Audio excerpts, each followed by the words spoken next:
On est super enthousiastes, fiers, ravis, je ne sais pas quel mot employer, mais c'est le plus gros événement neige de l'hiver en Europe.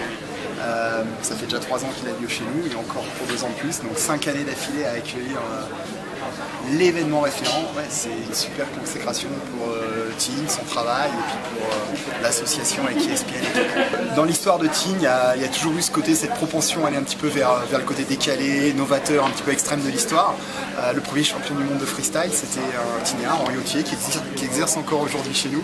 En 92, quand il y a les Jeux Olympiques d'Albertville, toutes les stations bataillaient pour le ski alpin traditionnel. Et nous, c'était juste en face d'ici, Edgar Gropion qui devenait champion olympique. Déjà, c'était le freestyle, c'était les boss, une forme de freestyle. Entre-temps, on a accueilli plus de 30 épreuves de Coupe du Monde, snowboard et ski, freestyle toujours. Puis après, on a créé les Tignard Waves. Ça a duré pendant 5 ans, de 2004 à 2009.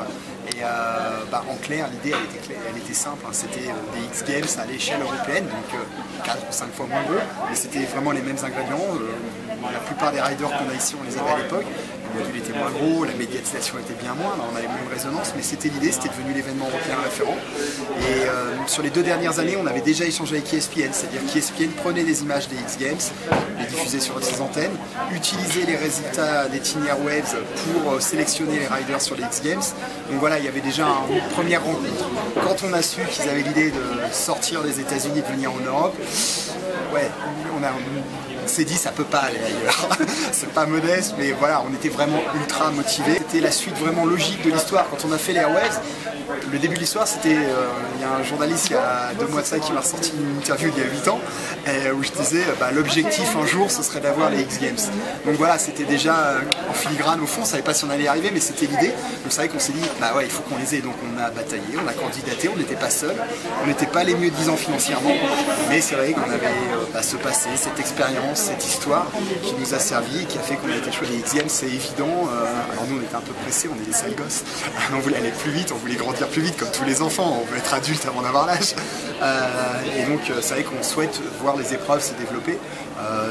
Aujourd'hui je pense qu'on est tous sur la même longueur d'onde, ESPN et Canal. La semaine passée on faisait des repérages sur le terrain pour voir où on allait implanter le ski cross, le border cross. On parle de big air bien sûr. Donc c'est des épreuves qu'on veut rajouter pour arriver au même nombre d'épreuves que ce qui existe à Aspen et avoir un événement qui s'étale en durée et qui devienne complet, totalement complet avec tous les athlètes et toutes les épreuves possibles dans le domaine du freestyle. Donc ça c'est l'étape d'après et on espère dès l'hiver prochain. On travaille pour ça en tout cas. Donc ça pour les X Games c'est vraiment pour nous quelque chose d'important parce que là ce sera l'aboutissement, je ne vais pas dire final parce qu'on aura bien d'autres choses à faire, mais ce sera déjà vraiment le point auquel on voulait arriver. Nous la première année il y avait une dameuse qui n'était pas commercialisée en Europe, une machine, donc on l'a fait venir par bateau, par paquebot qui est arrivé ici, qui a traversé l'Atlantique, qui a traversé nos routes et qui est arrivé en montagne. Parce qu'en fait, pour faire simple, en Europe, on avait des dameuses de type tracteur très puissantes qui poussaient beaucoup de neige, mais pas super maniables. Donc pour finir le pack, nous les nôtres allaient très bien pour pousser des gros volumes.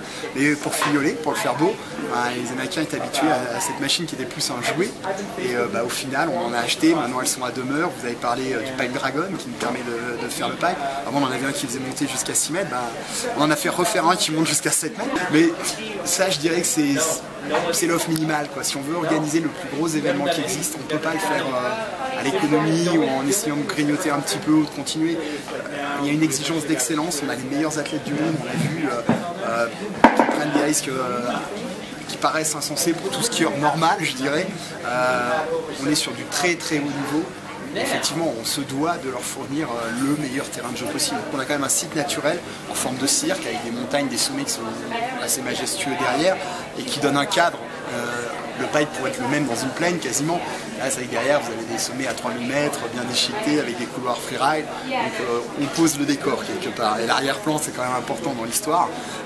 Après, on a la chance d'être sur un plateau glaciaire, donc d'avoir une zone plate avec un grand terrain qui sert de parking et d'espace plat pour la logistique et autres.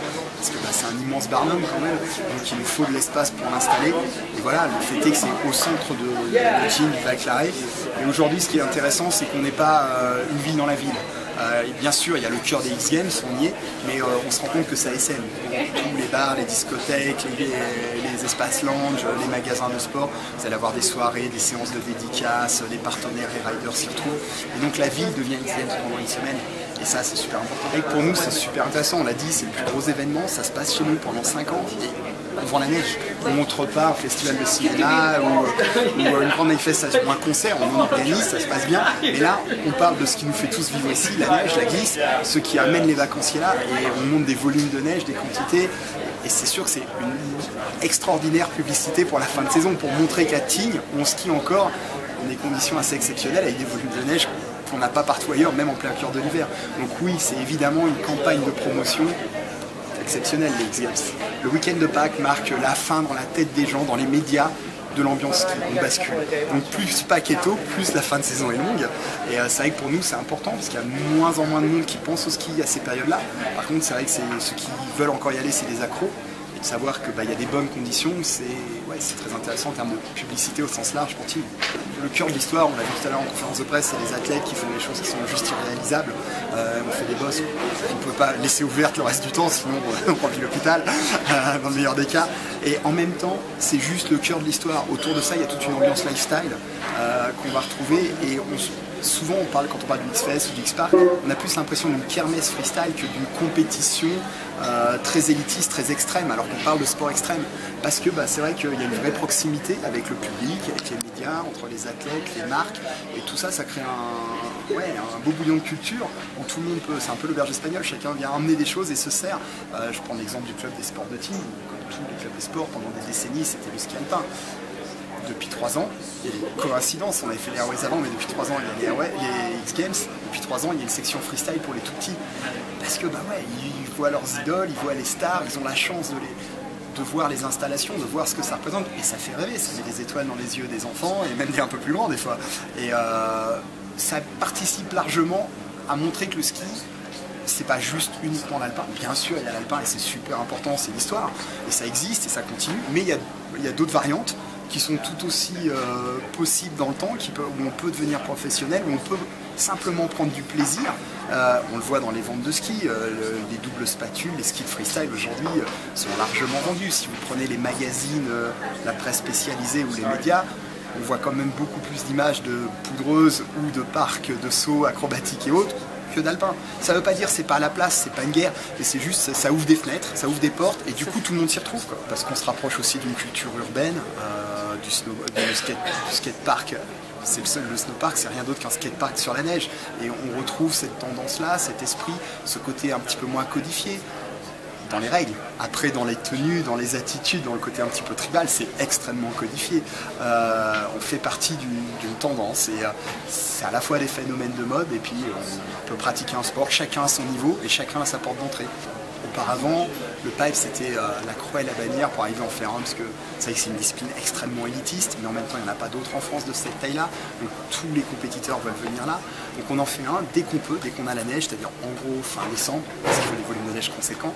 Il est plus petit, moins large, mais il y a déjà de quoi aller très haut, mais ça permet à tout le monde de l'utiliser. Après, 3 semaines avant les X Games, on le casse, on en refait un encore plus grand, mais c'est l'idée. Pareil sur le parc, aujourd'hui on a, juste sur Tignes, on a 3 Tignes Val d'Isère, sur l'espace on a 3 snowparks différents. On en a un pour les tout débutants qu'on appelle le Glisse Park, c'est pour les enfants, c'est l'initiation, et un petit de 4 ans s'amuse là-dessus, quoi. Tout le monde joue. On a un snowpark, je dirais, intermédiaire débrouillé, où là on a commencé à avoir déjà on peut passer du temps en l'air, et on a aussi avec la liaison Val d'Isère des grosses bosses noires. Et en fait on offre une gamme, toujours dans le freestyle, mais c'est vrai qu'avant on disait on fait un snowpark, et déjà il fallait batailler pour convaincre de l'intérêt. Aujourd'hui c'est plus de 25% de nos clients qui utilisent le snowpark sur une semaine, donc c'est plus une marge, c'est une part importante de la clientèle, et on est capable d'offrir du débutant à l'intermédiaire aux compétiteurs. Et ça enrichit notre offre, et il est évident que les X Games c'est un vecteur d'image majeur qui nous emmène sur ça. Un autre exemple, juste après les X Games, on accueille les championnats danois de freestyle. Ils viennent à Tignes le faire parce qu'ils utilisent, alors même si pareil, on rabote un petit peu l'histoire pour qu'ils en aillent un petit peu moins loin, mais ils sont sur le tracé des X Games. Il y a un petit côté, c'est comme le gars qui va aller jouer au foot sur la pelouse du Stade de France, c'est pas tout à fait pareil que dans son stade de campagne le dimanche, quoi.